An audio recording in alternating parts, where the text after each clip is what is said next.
출애굽의 이야기를 우리가 계속 몇 주간에 걸쳐서 나누고 있는데요. 우리 지난 시간에 기억이 나시는지 모르겠습니다. 모세가 이제 바로 왕으로부터 거절을 당하고 또 이스라엘 백성으로부터도 이제 불만을 들으면서 가지도 못하고 머물지도 못하는 그런 상황 가운데에서 하나님 앞에 괴로운 심정을 토하는 장면, 그 기억나시죠? 내가 안 간다고 했는데 왜 이렇게 보냈느냐. 또 보냈으면 일을 제대로 되도록 해 주셔야지 이게 뭐냐. 이런 어떤 마음을 가지고 하나님 앞에 간절하게 이제 기도하고 뭐 질문하는 그런 모습을 모세는 보였습니다. 우리는 종종 모세처럼 하나님 앞에 간절한 마음을 가질 때가 있는 것 같습니다. 어떤 때가 그렇습니까? 정말 내가 원하는 것이 무엇이 있는데 간절히 소원하고 소망하는 그 어떤 것이 있는데 그것이 채워지지 않을 때, 손에 잡히지 않을 때, 그럴 때 간절한 마음을 갖게 되죠. 음. 어, 근데 지금 하나님은 그 간절함에 어느 정도는 침묵하고 계십니다. 그죠?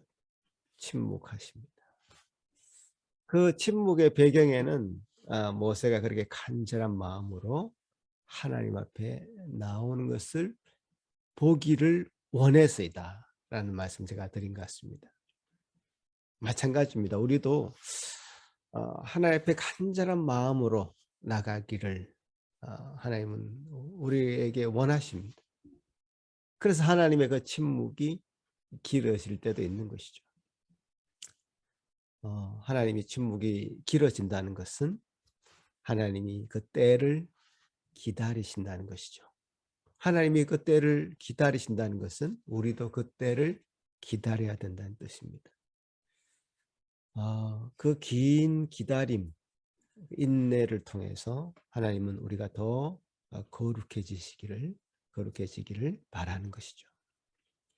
하나님께서 하나님의 때에 합당하게 이루실 것을 기다리는 그런 우리 성도들, 그런 마음들이 되기를 제가 지난번에 말씀드렸던 것 같습니다.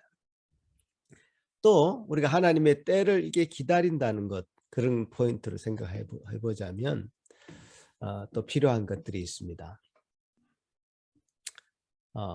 그 일의 근본적인 목적이 무엇인지 파악하는 것입니다. 네. 오늘 우리가 알아보려고 하는 내용은 왜 이스라엘은 애굽에서 탈출해야 되는가 라고 하는 근본적인 질문에 관한 것입니다. 왜 이스라엘은 애굽에서 빠져나와야 될까? 왜 하나님께서는 이스라엘을 애굽에서 구하시려고 할까? 지금 모세도 못한다고 버티고 있지. 이스라엘 백성도 이제 그만하라고 하지. 이스라엘 백성은 지금 어떤 그 마음의 상태를 보면 애굽에서 우리는 그냥 노예로 사는 것도 좋으니 이제 그만하시라. 이런 태도입니다. 그런데 왜 이 일이 출애굽이란 일이 이루어져야 되는가? 왜 시작되었으며 어떤 목적을 가지고 있는가라는 것을 우리가 포커스를 맞출 때 이 일이 정작 이루어지는 것입니다. 그때를 또 기다릴 수 있는 것입니다. 그 기다릴 수 있는 그 힘이 거기서 나오는 것 같습니다. 정말 목적이 있고 이유가 분명한 그런 일에 대해서는 우리는 참고 인내할 수 있는 것이죠. 우리 삶에서도 가끔 어떤 목적과 방법을 혼동할 때가 있는 것 같습니다. 목적을 이루기 위해서는 여러 가지 수많은 방법론들이 있을 수 있습니다. 우리의 문제는 뭐냐면 그 방법론을 막 가지고 다투다가 목적을 잃어버리는 그런 일이 우리 삶에는 부득이수로 많을 수 있습니다. 아니죠. 출애굽을 해야 되는 목적이 분명히 무엇인지, 그 이유가 무엇인지 우리가 분명히 알 때 애굽 사람들은 이스라엘 사람들은 그것을 인내로서 기다리고 하나님 앞에 그렇게 나아갈 수 있게 되는 것입니다. 분명히 애굽 사람 앞에 압제당하던 그 이스라엘 백성들은 정말 신음소리를 냈거든요. 살려달라고 외쳤거든요. 분명히 그 상황이 괴로워서 벗어나가고 싶어서 몸부림을 친 것이 분명합니다. 그래서 하나님은 그 이스라엘 백성들의 그 신음소리를 듣고 그 언약을 기억하셔서 이스라엘 백성들을 이제 구원하시려고 모세를 준비시킨 것 아닙니까? 그게 분명한 처음의 마음이었어요. 탈출하고 싶다. 벗어나고 싶다. 그런데 그것을 지금 그 마음을 접고자 하는 이스라엘 백성들의 그 마음에는 어떤 마음이 있을까요? 그죠? 우리는 괜히 그 벌집을 건드려서 괜한 짓을 했다. 오히려 안 하면 못하다. 이전 상태가 더 좋다라고 말하는 그 배경에는 참으로 이스라엘 백성들의 그 마음이 지금 상황을 극복하는 것보다는 그냥 머물러 있는 것이 더 편하다라고 하는 안주하는 마음이 그들에게는 있었기 때문이다 생각이 듭니다. 이 목적이 사라져버린 것이죠. 처음의 생각을 잃어버린 것입니다. 자, 제가 이런 예를 한번 들어보면 어떨까 싶은데요. 지금 한국의 최근 통계에서도요. 그 가정폭력이라는 것이 한 해에 한 5만 건 정도가 신고되고 있답니다. 그 한 가정이 뭐 4인 정도를 기준으로 했을 때 한 해에 한 20만 명 정도가 그것으로 고통받는다는 것이죠. 가정폭력으로. 물론 신고되지 않은 것은 더 많다고 생각이 들어집니다. 지금이 그러면 시기를 조금 더 거슬러 올라가서 제가 어린 시절 4, 50년 전 더 심했을 것입니다. 제가 기억하는 것만 해도 작은 동네에 집집에서 유리창 깨지는 소리가 자주 들렸던 것을 기억합니다. 가정폭력의 피해자는 주로 우리 이제 어머니들, 자녀들이죠. 어머니는 그 아이들을 보호하느라 그 어떨 때는 그 남편의 폭력을 홀로 감당해야 됐던 역할을 했습니다. 그 상황을 바꾸어야 되는데요. 바꾸기 쉽지 않죠. 워낙 그 힘이 세니까, 누르는 힘이 세니까 바꾸기가 힘듭니다. 그래서 뭐 술 갖다 달라면 술 갖다 주고, 노름할 수 있는 돈을 달라고 하면 돈을 갖다 줘야 되고, 이제 그런 상황이 반복이 되는 거죠. 그러나 뭐 항상 그렇게 갖다 바칠 수 있습니까? 없으면 또 매질당하고, 이런 상황이 반복되는. 그렇지만 그것을 벗어날 수 있는 힘은 더 큰 힘, 지금 머무는 것보다 버티는 것보다 더 큰 에너지가 필요하기 때문에 어쩔 수 없이 그런 굴레에 갇히게 되는 것이죠. 뭐 어떨 때는 극단적인 살인으로 뭐 이런 상황을 해소하는 그런 경우도 종종 있죠. 큰 뉴스에 나기도 하고. 가정 폭력만 있겠습니까? 데이트 폭력이라는 것도 있고요. 그루밍 성폭력이라는 것도 있고요. 어떤 굴레에 갇혀서 이런 어떤 폭력의 특징은 길들여지고 그 굴레에 어쩔 수 없이 갇힌다는 그런 특징들이 있습니다. 학대에 길들여지는 겁니다. 아주 무서운 거죠. 폭력에 길들여졌기 때문에요. 그 자체에서 벗어나는 것은 너무나 힘든 일이 됩니다. 반드시 그 외부의 개입이 필요한 상황이 되죠. 법적인 개입과 제3자의 중재가 필요하죠. 그만큼 이제 길들여지는 것은 무서운 일인데요. 지금 애굽 사람의 입장에서 보면 이스라엘 백성들은 아주 착한 사람들이다. 길들여져 있는 착한 사람이다, 이렇게 평가를 할 수 있겠죠. 근데 그건 착한 것이 아니라 우리가 제3자 입장에서 보면 길들여져 있는 것이다, 이렇게 보여집니다. 학대에 길들여져 있는 것이다. 여러분, 어떤 사물은 관성이 있었어요. 지금까지 해오던 것을 쭉 그대로 하고 싶어 합니다. 여러분, 미끄럼틀을 한번 쭉 타고 내려와 보십시오. 그럼 그 미끄러지는 속도가 붙어서 앞으로 우리는 튕겨져 나가죠. 그게 관성입니다. 관성. 근데 그 앞으로 튕겨져 나가는 것을 막 멈추려고 하면 더 큰 힘이 필요한 것이죠. 감히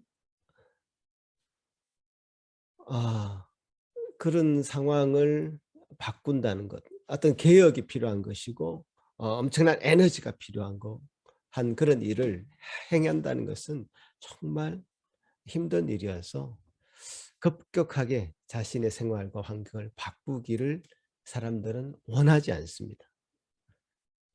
그래서 그렇게 그 관성대로 쭉 생활하게 되는 것이죠. 그럼에도 불구하고요, 역사를 보면 어떤 위대한 개혁이 일어날 때가 있었습니다. 기독교 역사에서도 대표적으로 얘기할 수 있는 것은 종교 개혁이라는 것이죠. 로마 가톨릭은 당시 이제 1500년 이상을 이어왔습니다. 그 종교가 가지고 있는 권위라는 것은 어마어마했습니다. 네. 그 종교를 벗어난다는 것은 곧 죽음을 의미할 정도로 어마어마한 힘을 가졌습니다. 어떻게 감히 한 인간이 어떤 세력들이 그 어마어마한 견고한 성과 같은 종교를 무너뜨릴 수 있겠습니까? 계란으로 바위를 치는 것과 마찬가지입니다. 그러나 1500년대에 일어났던 이 종교 교역이 이제 성공했던 이유가 분명한 이유가 있습니다. 그건 목적이 분명했기 때문이죠. 방향이 분명했기 때문에. 몇몇 사람으로 할 수 있는 일이 아니었고요. 몇몇 사람이 일으킬 수 있는 일도 아니었습니다. 마틴 루터라는 사람이 비텐베르그 성당에 95개 조항의 반박문을 이제 붙였죠. 마틴 루터도 당시에 그 로마 가톨릭의 사제로서 있던 사람인데 생활해 보니까 너무 부조리한 게 많아 보여서 토론하고 싶어서 이게 방반문을 붙인 겁니다. 뭐 종교 개혁이나 이런 얘기, 어떤 의도가 있었던 것이 아니죠. 그러나 그때 당시 교권은 로마 가톨릭은 루터가 붙인 그 방반문에 답을 줄 수 있는 형편이 아니었습니다.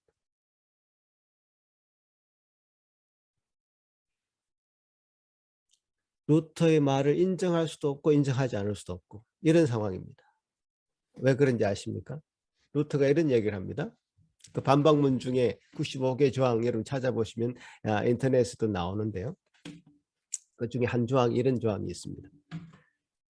헌금 상자에 던져놓은 돈이 짤랑 소리를 내자마자 영혼이 연옥에서 벗어난다는 설교는 단지 인간이 지어낸 이야기일 따름이다. 지금 여러분이 들으시면 이 루터의 말은 너무나 당연한 얘기인 것처럼 보이지만 당시의 교권은 이것을 교리적으로 못을 박아두고 있었습니다. 그렇다고. 테첼이라는 신부는 이런 교리를 가지고 성도들 그때 당시 신자들에게 무지한 신자들에게 너무나 유명한 설교를 하고 그래서 많은 돈을 걸고 모으는데 유명한 사람이었습니다. 이게 한 로마 가톨릭의 개개인 어떤 사람의 부정과 부패가 아니었습니다. 교리적으로 이것이 단단했단 말이에요. 교리적인 체계가 그런 단단한 체계를 가지고 있었기 때문에 뭐 지금 여러분이 이제 들려오는 소식이나 소문에 지금 기독교 목사들이 어떤 죄를 지었다, 부정을 했다 이런 얘기를 들어도 기독교 전체가 무너지지는 않습니다. 왜냐하면 교리적으로 그렇지 않기 때문에. 어떤 교리와 교단이 가지고 있는 정체성이 그렇지 않기 때문에 어떤 부정과 부패는 어떤 단체든지 있을 수 있는 이야기입니다. 그러나 그때 당시 로마 가톨릭은 교리적으로 이것이 분명한 견고하게 서 있는 교리였기 때문에 이런 교리가 무너지지 않는다는 것은 이상한 일이죠. 그죠? 진리가 이긴다는 분명한 생각을 가지고 있기 때문에 루터는 자신의 목숨을 내어놓고 이 싸움에 자신을 던질 수 있었던 것이죠. 로마 카톨릭은 실제로 마틴 루터를 죽이려고 애를 썼었죠. 그러나 하나님이 보호하셨습니다. 정말 기적적인 방법으로 루터를 보호하셨고 그 뒤에 많은 종교개혁자들이 동참하게 되고 이제 성경을 읽지 못하는 일반 신자들이 그때 당시 인쇄술이 발전하면서 성경도 읽게 되고 하면서 종교개혁에 동참하는 세력이 늘어나면서 이것이 성공적으로 진행되었던 것입니다. 어떻게 관성을 가지고 1500년이나 이어져 온 그것이 이제 바뀐다는 것은 하나님의 놀라운 역사가 없이는 일어날 수 없는 그런 일들이죠. 개혁을 해서 새롭게 한다는 것, 그건 정말 죽음보다 힘든 것이고 무서운 것입니다. 진리 수호라고 하는, 진리는 끝까지 이긴다라고 하는 분명한 목적이 있기 때문에 루터도 끝까지 싸울 수 있었고 당시의 종교개혁자들이 끝까지 이것을 목숨을 내어놓고 싸울 수 있었던 것입니다. 자, 이스라엘 백성들이 애굽을 굳이 탈출해야 대한 이유가 무엇이냐? 이 질문에 대한 답을 얻지 못하면 이스라엘은 거기서 주저앉고 말 것입니다. 다시 말해서 출애굽의 어떤 명분에 대한 확신이 없으면 모세와 이스라엘은 주저앉을 수 있는 그 기로에 지금 서 있는 것입니다. 자, 그러면 왜 그럼 탈출해야 되는가? 하나님은 몇 번 모세에게, 이스라엘 백성에게 그 입장을 밝혀왔습니다. 여러분 3장으로 다시 한번 가보면 3장 12절에 여러분 같이 한번 읽어볼까요? 3장 12절 같이 한번 읽어보겠습니다. 시작. 하나님이 가라사대 내가 정녕 너와 함께 있으리라. 내가 백성을 애굽에서 인도하여 낸 후에 너희가 이 산에서 하나님을 섬기리니 이것이 내가 너를 보낸 증거니라. 자, 인도해내서 백성들을 애굽에서 인도해내서 이 산에서 하나님을 섬기겠다. 하나님을 섬기는 백성으로 만들겠다라고 하는 분명한 이유가 있었죠. 자, 4장에도 그런 말씀이 있죠. 4장 22절, 23절 같이 한번 읽겠습니다. 시작. 너는 바로에게 이르기를 여호와의 말씀에 이스라엘은 내 아들 내 장자라. 내가 내게 이르기를 내 아들을 보내주어 나를 섬기게 하라. 자, 바로 왕에게 이렇게 얘기하라는 겁니다. 하나님이 모세에게 명령하시기를 내 아들을 보내주어서 나를 하나님 여호와를 섬기는 백성으로 삼게 하라. 나를 섬기게 하라. 이스라엘은요, 하나님이 택한 백성입니다. 그를 예비하며 그를 섬기도록 택한 민족입니다. 그 이스라엘 백성은 하나님을 섬기며 살도록 창조된 그 존재들입니다. 그들이 원하든 원치 않든 사실 원했죠. 이스라엘 백성들이. 그렇지만 뭔가 외부적인 큰 힘에 의해서 눌려 있었던 그 마음들을 에서 벗어나야지 그 존재의 목적을 찾을 수 있는 것입니다.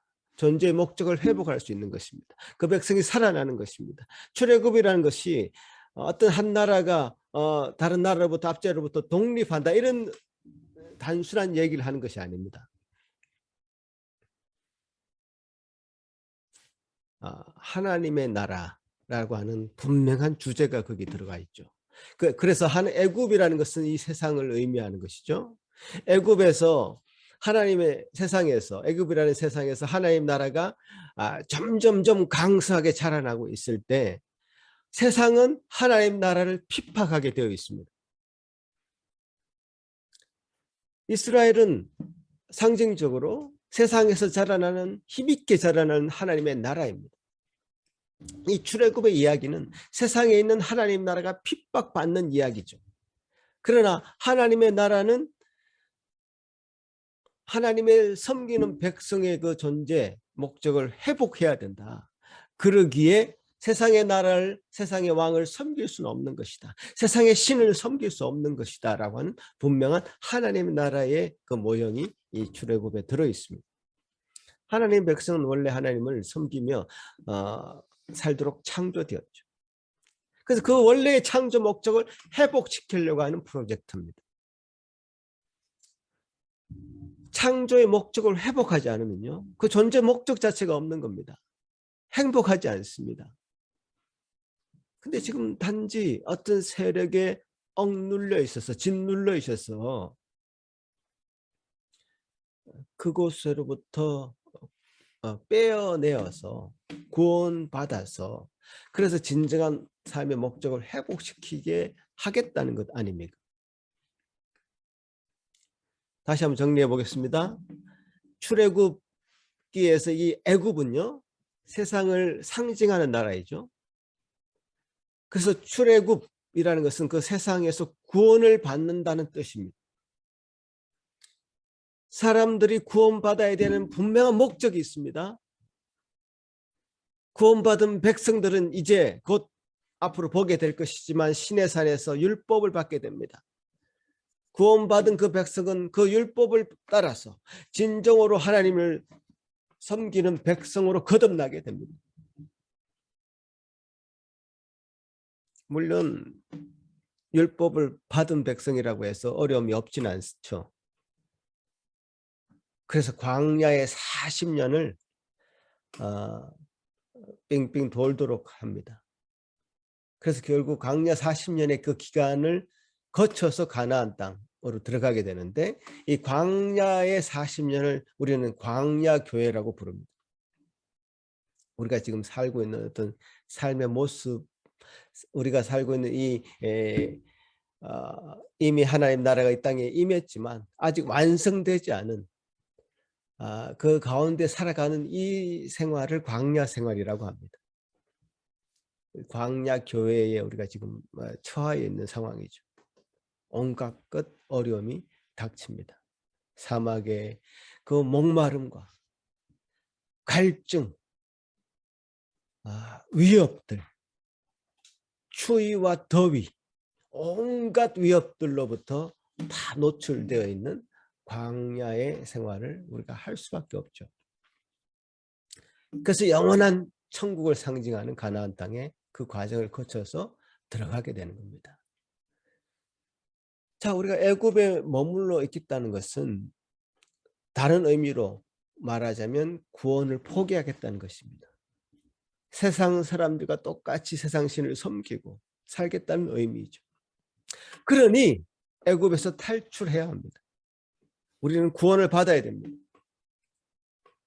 이것보다 더 큰 출애굽의 이유가 어디 있습니까?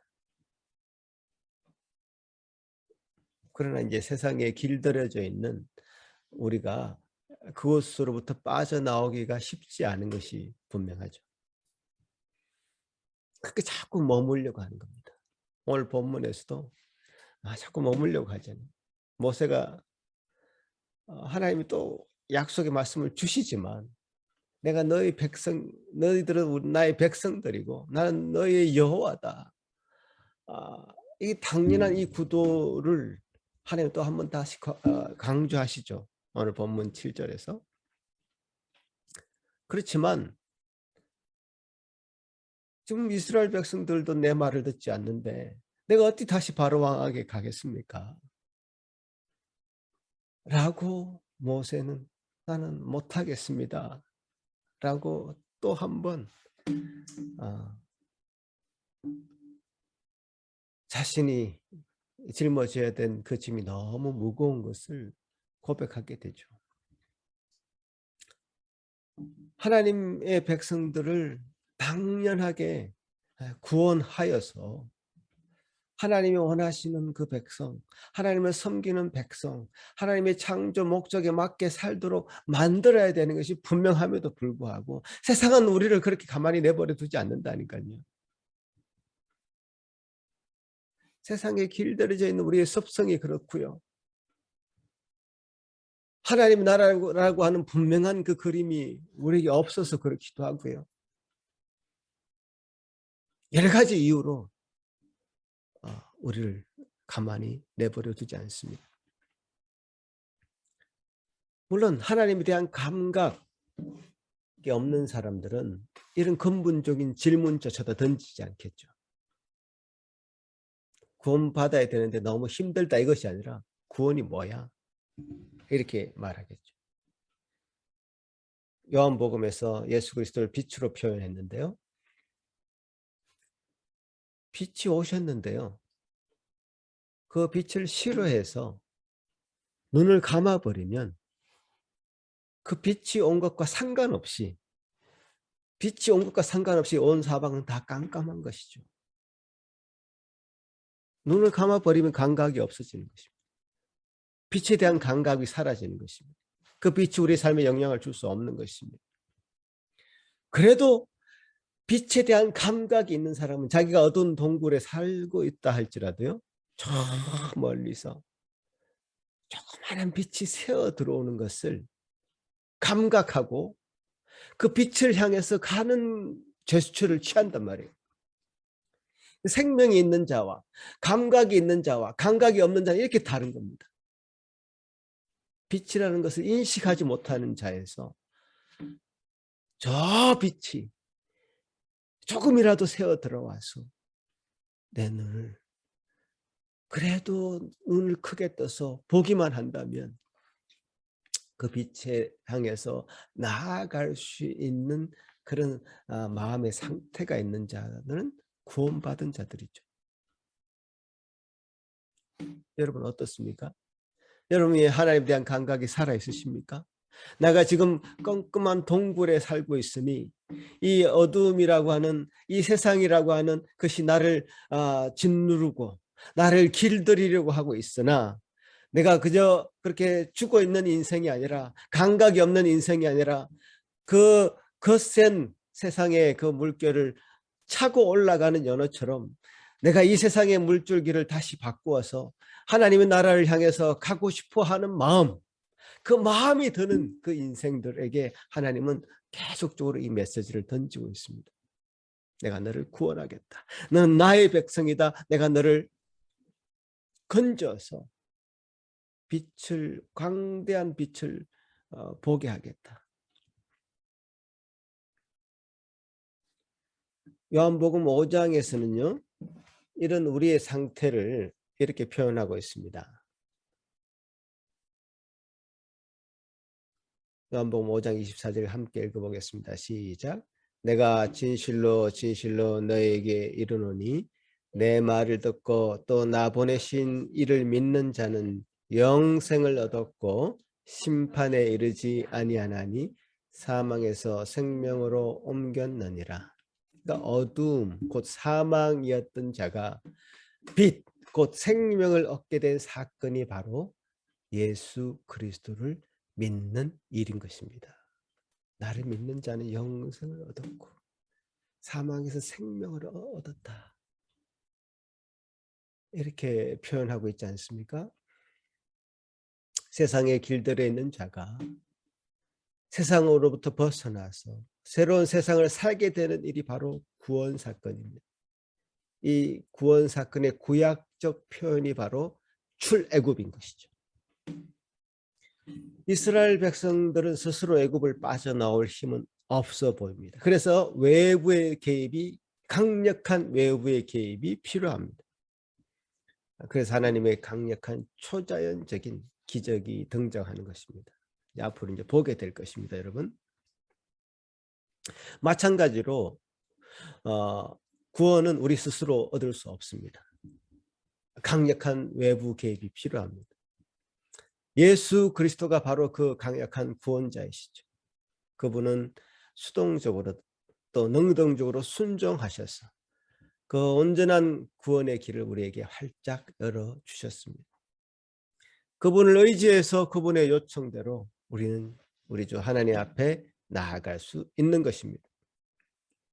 그래서 우리를 창조하신 그 목적대로 살아가도록 하십니다.